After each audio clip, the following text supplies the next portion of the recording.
जय गुरु जी, शुकराना गुरु जी, जय गुरु जी संगत जी। ये मेरा शुकराना सत्संग है।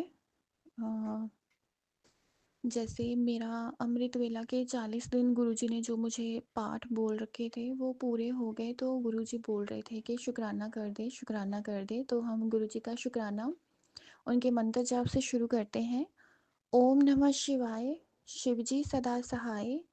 ओम नमः शिवाय, गुरुजी सदा सहाय। ओम नमः शिवाय, शिवजी सदा सहाय। ओम नमः शिवाय, गुरुजी सदा सहाय। जय गुरु जी। संगत जी, जैसे गुरुजी ने मुझे अमृत वेला की सेवा दे रखी है, तो 40 दिन के लिए गुरुजी ने मुझे बोला था कि अमृत वेला में मुझे जपजी साहब का पाठ और सुखमनी साहब का पाठ करना है। तो शुक्राना गुरुजी, अनंतम अनंतम शुक्राना गुरुजी। वो चाहे मुझे टाइम ज़्यादा लग गया, बट फाइनली मेरे वो पाठ पूरे हो गए। टाइम संगत जी इसलिए ज़्यादा लग गया क्योंकि इसके ये करते हुए भी ना बीच में जैसे कभी ब्लैक मैजिक के अटैक हो जाना और मुझसे बैठा नहीं जाता था, या कभी घर पे झगड़ा हो गया, तो ये चीज़ें ना होती रहती थी। तो मेरे पाठ बीच में मिस भी हुए हैं, बट फाइनली वो पूरे हो गए। तो जब मेरे पाठ पूरे होने में ना सिर्फ 2 दिन बचे थे, तो गुरुजी का मुझे मैसेज आया। मुझे ना लोअर एब्डोमेन में ना संगत जी प्रॉब्लम रहती थी, क्योंकि मुझे सबसे पहले जो मैंने शेयर किया था कि मुझे ना फाइब्रॉइड्स की दिक्कत थी, वो भी इस ब्लैक मैजिक की वजह से ही थी। तो गुरुजी ने वो ठीक करी थी।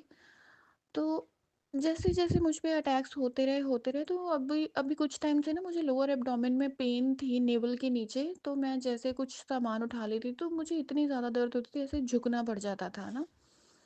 तो 2 दिन पहले मुझे गुरुजी का ना ऐसे ही सत्संग आया, मैं गुरुजी से बात कर रही थी, "गुरुजी अब यहाँ क्या हो रहा है? क्यों दर्द हो रही है? अब देखो प्लीज़ स्कैन करके।"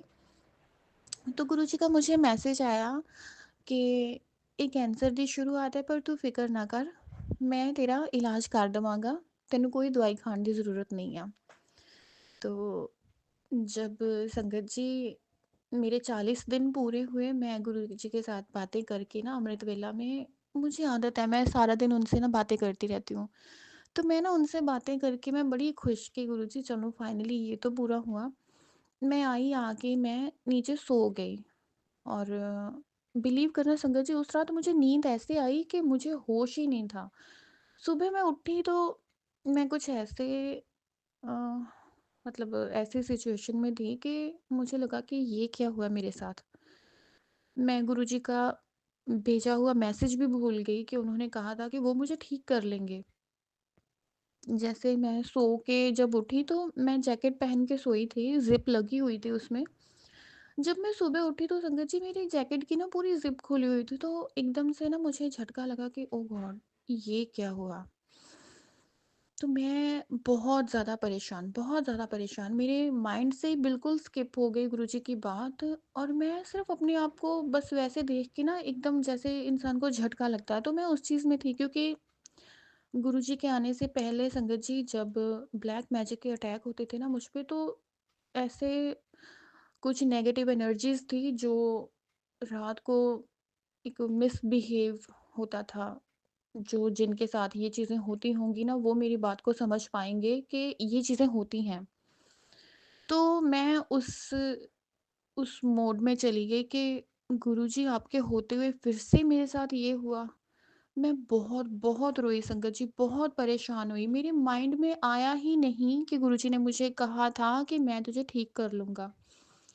मैं गुरुजी से झगड़ा किए जा रही हूँ, कंटिन्यू झगड़ा किए जा रही हूँ कि गुरुजी आपके होते हुए ये चीज़ हो कैसे गई? कोई आपकी बेटी तक पहुँच कैसे गया? और मैंने गुस्से में ना नीचे से स्वरूप उठाया और मैं अपने मंदिर में रख आई। इतना गुस्सा आया मुझे, मतलब इतना मेरा दिल टूट गया कि गुरुजी ये कैसे होने दिया? मैं बड़ा रोई संगत जी, बड़ा रोई। तो जैसे रो-रो के ना मैं जाके छत पे लेट गई।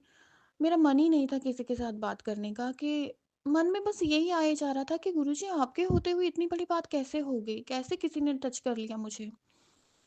तो मैं जब ऊपर जाके लेटी तो ऐसे ना मेरे मम्मा आए ऊपर, उन्होंने कहा कि बेटा हो सकता है कि गुरुजी का मैसेज आया था, उन्होंने तुम्हारी सर्जरी की हो।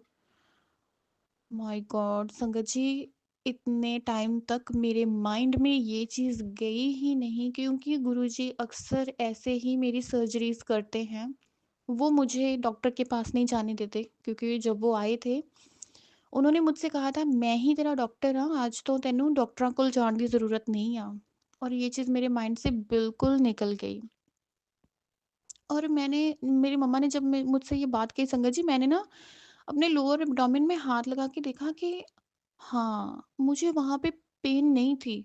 जबकि 1 रात पहले मुझे इतनी ज़्यादा वहाँ पे दर्द थी ना संगत जी, मैं एकदम बेवकूफ़ लड़की, मैं बिल्कुल ये सोच ही नहीं पाई कि मेरे गुरुजी ने मेरे जो 40 पाठ पूरे हुए थे, उसके फलस्वरूप मेरे अंदर जो बीमारी पनप रही थी, वो उसे ख़त्म कर चुके थे। और मैं वो सोच ही नहीं पाई। मुझे लगा कि ओह गॉड! गुरुजी ने मेरे पाठ एक्सेप्ट नहीं किए, उन्होंने मुझे सेव नहीं किया। मतलब बहुत कुछ नेगेटिव थॉट्स ही मेरे माइंड में आती रहीं। तो जब मेरी मम्मा ने मुझे ये रियलाइज़ कराया, मैं फिर से गई गुरुजी के पास।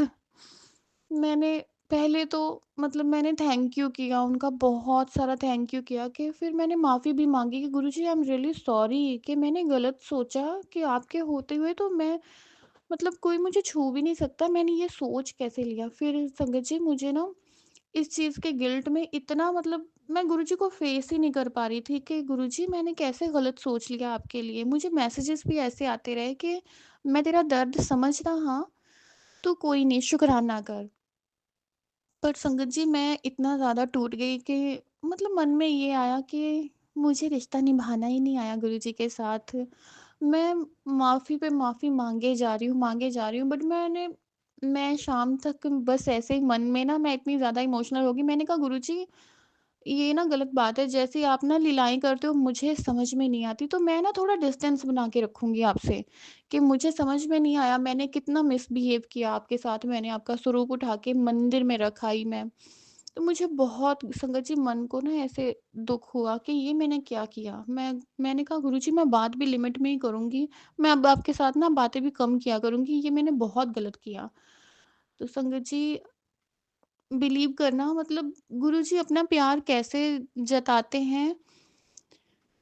मैंने उनसे कहा कि देखो घर में सभी हैं गुरुजी, सभी आपसे बात कर रहे हैं, बट मैं आपको फेस नहीं कर पा रही हूँ, तो प्लीज़ मुझे थोड़ा सा टाइम चाहिए। बट गुरुजी तो गुरुजी हैं, उन्हें भी मेरी इतनी हैबिट हो चुकी है कि मैं देख रही हूँ, मैं बातें कर रही हूँ, मतलब कम बातें कर रही हूँ, बट गुरुजी की ना प्रेजेंस घर में नहीं है। घर में ना हो के हमारे जो जैसे हमारा घर है, घर के एकदम पास एक घर छोड़ के ना चौक है, उनकी फ्रेग्रेंस ना वहाँ से आ रही है। और हमें मैसेजेस आने लग गए, मैं तेरे घर दे बाहर खड़ा है, मैनू अंदर ले आ।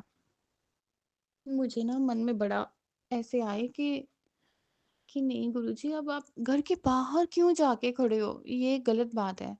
1 रात गई, 2 रात, वो फ्रेग्रेंस संगत जी वहीं से आए और सबसे पहले मुझे ही आए कि गुरुजी वहीं खड़े हैं।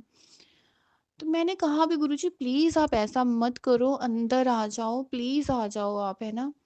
बट मुझे बार-बार मैसेजेस आई जाएँ कि तू मुझे अंदर लेके आ। तो फिर संगत जी जब तीसरी रात हुई ना, मुझे बड़ा मन में ऐसे आया कि इतनी ठंड भी है गुरुजी, आप बाहर खड़े हो, ये अच्छी बात नहीं है। तो मैंने ना मम्मा को बोला कि ऐसा करो, गुरुजी को अंदर लेके आते हैं, है ना? हमारे जो जो स्वरूप मैं नीचे लेके आई हूँ, मैं मंदिर में मैंने रखा है, तो मैं वो स्वरूप मम्मा को बोला कि ऐसा करो आप उठाओ, स्वरूप उठाओ, बाहर लेके जाओ। मैंने आधी रात को संगत जी 12 बजे होंगे, मैंने मम्मा को बोला कि स्वरूप बाहर आप लेके खड़े हो जाओ। मैंने आरती करी, तिलक किया, फूल भी पड़े थे घर में संगत जी। तो मैंने जैसे ही मतलब गुरुजी के स्वरूप का वेलकम दोबारा से किया ना संगत जी, वो जो फ्रेग्रेंस वो चौंक में आ रही थी ना, वो फ्रेग्रेंस घर के अंदर आ गई। जय गुरुजी, शुक्राना गुरुजी, अनंतम अनंतम शुक्राना गुरुजी। मतलब संगत जी उस दिन ना मेरी फैमिली भी मान गई कि देख गुरुजी तुझसे इतना प्यार करते हैं कि हम दोनों बातें कर रहे थे, बट उन्हें उन्हें पता है तेरे दर्द का। क्योंकि संगत जी जिस कंडीशन में मैं थी ना, ये कहना बहुत आसान होता है एक वर्ड कि एक नेगेटिव एनर्जी आपके साथ मिसबिहेव कर रही है, बट इस चीज़ को ना कहना आसान है, इसको सहना बहुत मुश्किल है। कि आपके साथ कुछ ऐसा हो रहा है जिसे आप रोकना चाह रहे हो बट आप रोक भी नहीं पा रहे हो क्योंकि वो एनर्जीज़ आप पर हावी हो जाती हैं। बहुत, बहुत बुरा टाइम देखा है मैंने संगत जी। I am sorry. तो वही चीज़ मेरे मन में रह गई। मैंने फिर से जाके गुरुजी से अपने मन की बात कही तो मुझे फिर से मैसेज आ गया कि मैं तेरी मन दी एक एक गल जानदा यां, तू किस दर्द तो गुजरी है कि तू मैं बीतया होया वक्त वापस नहीं लिया सकदा, पर हुण महाशिव तेरे नाल है, तेरा पिता तेरे नाल है। ये ये जो बातें हैं ना संगत जी, इतनी हार्ट टचिंग होती है ना, मतलब गुरुजी हर बार कुछ ऐसा कर जाते हैं जिसका रिजल्ट ये होता है कि मैं इमोशनल हो जाती हूँ। मैं बहुत ज़्यादा इमोशनल हूँ गुरुजी को लेके भी, अपनी फैमिली को लेके भी। तो बट मैं आज नहीं, मैं रोऊंगी क्योंकि आज 17 दिसंबर है। आज पहली बार मेरे गुरुजी का हमारे घर में सत्संग हुआ था और आज फिर से हम उनका सत्संग कर रहे हैं, उनकी एनिवर्सरी मना रहे हैं कि गुरुजी अपने घर में आज आपने पहली बार कदम रखा था। तो आज मैं उनके इस ख़ास दिन को बहुत ख़ास बनाने की कोशिश कर रही हूँ। गुरुजी ने मुझे कल रात ही मैसेज दिया था कि सवेरे ही शुक्राना कर दें, तेरे सारा दिन तेरे सारे काम चंगी तरह होंगे। तो मैंने अपना काम कर दिया है गुरुजी, अब आप अपना सत्संग सँभाल लेना। आपका ये ख़ास दिन बहुत-बहुत ख़ास जाए गुरुजी, क्योंकि ये 1 साल की जर्नी बहुत अच्छी थी, उतार-चढ़ाव भी आए। मैंने मतलब अपना मेरा विश्वास भी डगमगाया। संगत जी बहुत बार हम कहते हैं कि नहीं, हमें पूरा विश्वास है कि नहीं संगत जी, कई बार कुछ ऐसा हो जाता है ना, हमारा वही विश्वास ही वो डगमगा जाता है। मेरे साथ भी हुआ ये।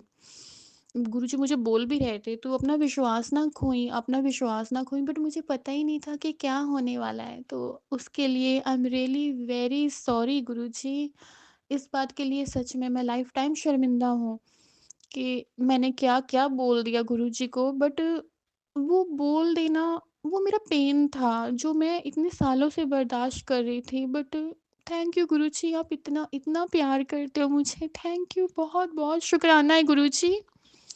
तो अब मैं रोऊँगी नहीं क्योंकि आज बहुत-बहुत ख़ास दिन है। मेरे गुरुजी को हमारे घर पे, अपने घर पे आए हुए 1 साल हो गया। तो मैं इस सत्संग का भी शुकराना सत्संग शेयर करूँगी संगत जी। तो अभी हम यही इस सत्संग को गुरुजी के मंत्र जाप से विराम करते हैं। ओम नमः शिवाय, शिवजी सदा सहाय। ओम नमः शिवाय, गुरुजी सदा सहाय। ओम नमः शिवाय, शिवजी सदा सहाय। ओम नमः शिवाय, गुरुजी सदा सहाय। जय गुरुजी, शुक्राना गुरुजी, अनंतम अनंतम शुक्राना गुरुजी। जय गुरुजी।